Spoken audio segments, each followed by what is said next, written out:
10 horas 12 minutos, o Parlamento Britânico aprovou ontem à noite uma moção para assumir o controle da pauta da Câmara dos Comuns e votar hoje uma lei para impedir a saída do Reino Unido da União Europeia, o Brexit, sem um acordo, obrigando então o governo a pedir um novo adiamento de prazo para que o país deixe o bloco. Isso é assunto para o professor Roberto Dumas, do INSPER, especialista em economia internacional, está ao vivo com a gente. Professor, bom dia. Bom dia, Roberta. Agora uma notícia boa. Pois é, queria que o senhor explicasse exatamente o que aconteceu ontem e o que isso significa para Boris Johnson. Na realidade, ontem teve uma moção dos parlamentos que eles votaram a possibilidade de votar uma lei hoje para pedir a prorrogação do Brexit, ou seja, a saída do Reino Unido da União Europeia, caso não tenha um acordo a 31 de outubro.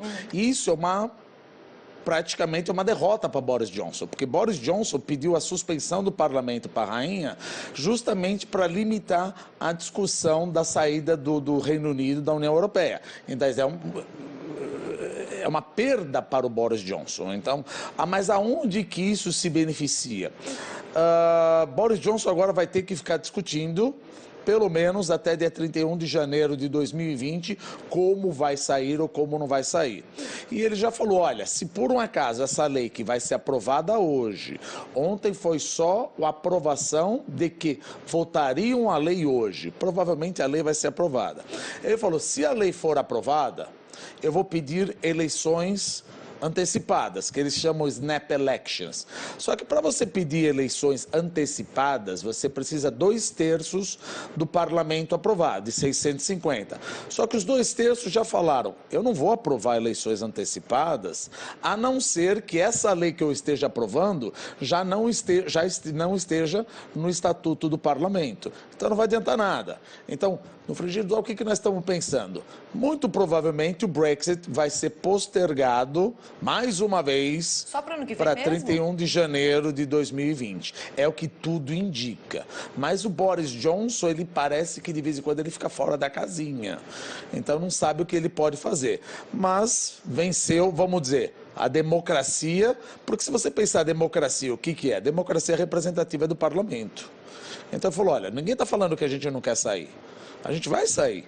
Mas vamos discutir como é que nós vamos sair antes de sair que nem sem deal nenhum, sem acordo nenhum. Isso não está certo. Ele está querendo usar uma estratégia, falou, olha, vamos colocar a faca no pescoço da União Europeia, falar que nós vamos sair sem nenhum acordo, aí eles vão refrescar para o nosso lado.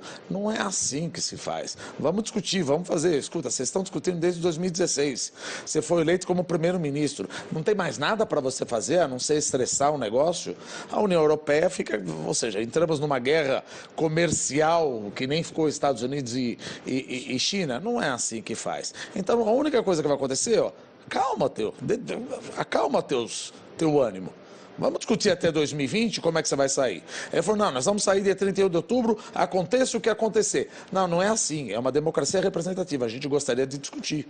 Mas o governo não pode fazer nada para conter esse projeto de lei? Ele pode pedir eleições antecipatórias, que é o snap election.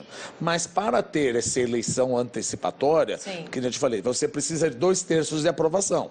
Esses 2/3 já falaram, eu topo essa eleição, desde que a lei já esteja incorporada. Então não adianta nada você ter a lei. Ou melhor, você ter eleição antecipada. Porque a eleição antecipada, a lei já está dentro do estatuto do parlamento. Ou seja, olha, temos uma eleição antecipada? Temos, mas se nós não chegarmos num acordo até dia 31, você é obrigado a pedir uma prorrogação para a União Europeia. Ah, mas por que a União Europeia toparia uma prorrogação? Perde todo mundo aí. Não é só o Reino Unido, perde todo mundo. Perde a União Europeia e perde o Reino Unido. E Boris Johnson poderia se reeleger? Ele pode se reeleger, mas certamente ele vai chegar bem mais fraco. Ou seja, o problema não é o Boris Johnson, vamos pensar assim. É Boris Johnson mais soft. Sente e vamos negociar. Você não está sozinho, você está com o parlamento. E até mesmo aqueles que eram os aliados deles, 21 do Partido Conservador, do Tory, migraram e falou, olha, não, eu acho que o Boris Johnson está fazendo uma coisa errada, eu voto para, se não chegarmos num acordo, para a prorrogação.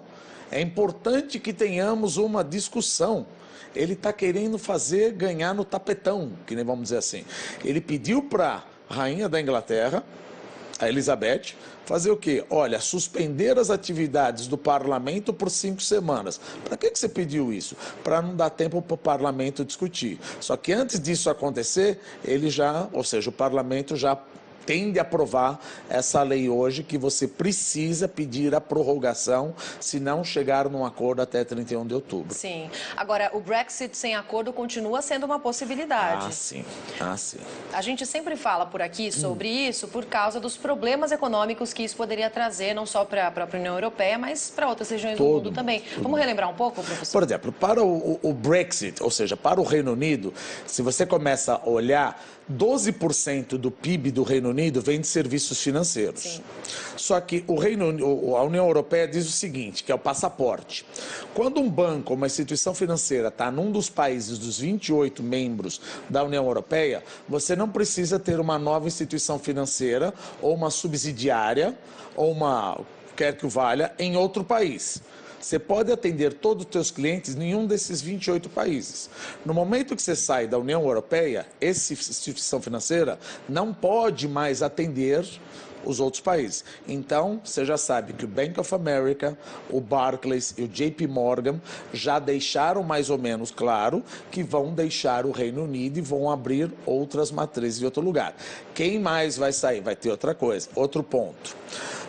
58% das exportações do Reino Unido vão todas para a União Europeia a uma tarifa zero. Essa tarifa vai para 6% a 7%.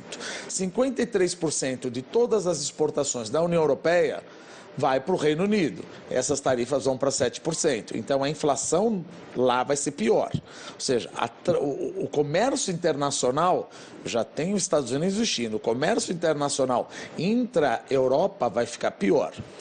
Pelo lado do setor automobilístico, o Reino Unido produz 1,6 milhão de automóveis por ano. 1,3 ele exporta. 53% vai para países da União Europeia, com tarifa zero.